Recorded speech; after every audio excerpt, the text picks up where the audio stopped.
Today we're going to review limits and continuity. This is what a limit problem looks like. What all this stuff actually means is that as the x values become arbitrarily closer to a, f of x gets closer and closer to equaling c. Limits can be two-sided or one-sided. One-sided limits are a little bit simpler, so we're going to cover those first. A one-sided limit is denoted when there is a plus or a minus above the a value. Here are some visual examples of one-sided limits using cookies. If there is a plus sign above the a value, you have a right-handed limit. For right-handed limits, you ignore everything left of the cookie and only look at the right of it. If there is a minus sign above the a value, you have a left-handed limit. You deal with left-handed limits the same as right-handed ones, just with the opposite side. In this case, the left-handed limit exists, while the right-handed one does not. Now on to two-sided limits, which are far more common. Two-sided limits are just normal limits that do not have anything above the a value. With two-sided limits, the limit only exists when you can get to the cookie from the left and from the right. In this case, the limit does exist. An important side note, even if there was a hole where the cookie should be, as long as they could both get to that point, the limit would still exist. In this case, there's a vertical asymptote between the cookie and Jonah and Joe. Because both of them cannot reach the cookie, the limit does not exist. Now let's take a look at actually solving some limit problems. There are 5 ways to evaluate a limits problem: substitute, factor, rationalize, simplify, and graph. Whenever you do any limit problem, you always start with substitution. Substitute the a value for x, in this case 5, and just see if it works. In this case, substitution does not work, so we can use another thing on our list. Let's try factoring. As you can see, we factor the numerator, which can then cancel with the denominator to make this problem very simple. Now for another problem. Again, we always start with substitution. In this case, it also does not work. If you have a square root in your problem, a good thing to do is try rationalizing. In this case, the numerator works out very nicely, and then you can just solve the denominator. When it comes to limit problems that include trig functions, you can solve them by a substitution, but there are a few special trig limits that you will also need to remember.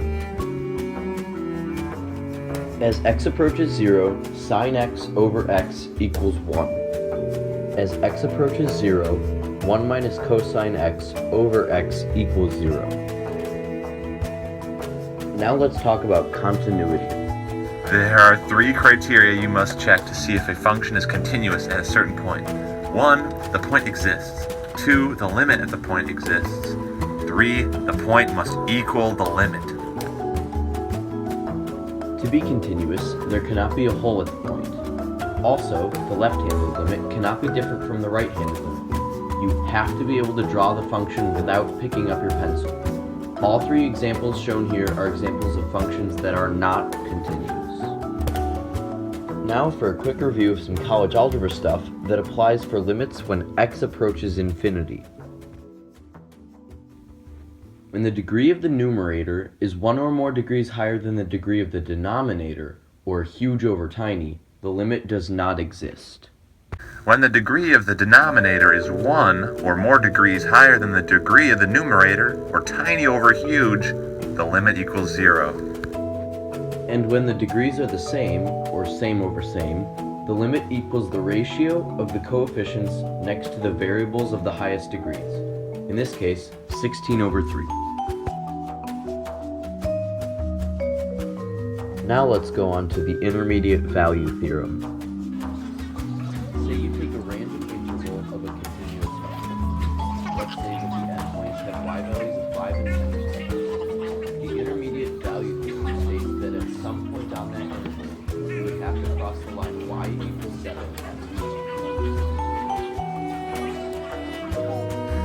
In this case, we have a continuous function with endpoints and a point in the middle, the cookie. In order to get from one end to the other and get the cookie, Joe has to cross the line marked by the rope at least twice. In this case, Joe crosses the line 4 times. Joe could technically cross the line 100 times if he wanted to. However, with the intermediate value theorem, we know that he must cross it at least twice. Now we have a few things that are a little bit of higher level calculus, but also relate to limits.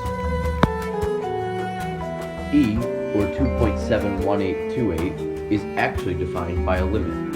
It is not super important to know the exact definition, but it does come up every now and again. There is also the definition of a derivative. You guys haven't learned about derivatives yet, but you will still need to know this definition now for limit problems and later on for other problems. And now, an inspirational message from the one and only Mr. Felinski. When I think about limits, I think pushing it to the limits. And you guys have the ability to do that. As you get closer to infinity, realize your life is going to explode like crazy. Have a great day.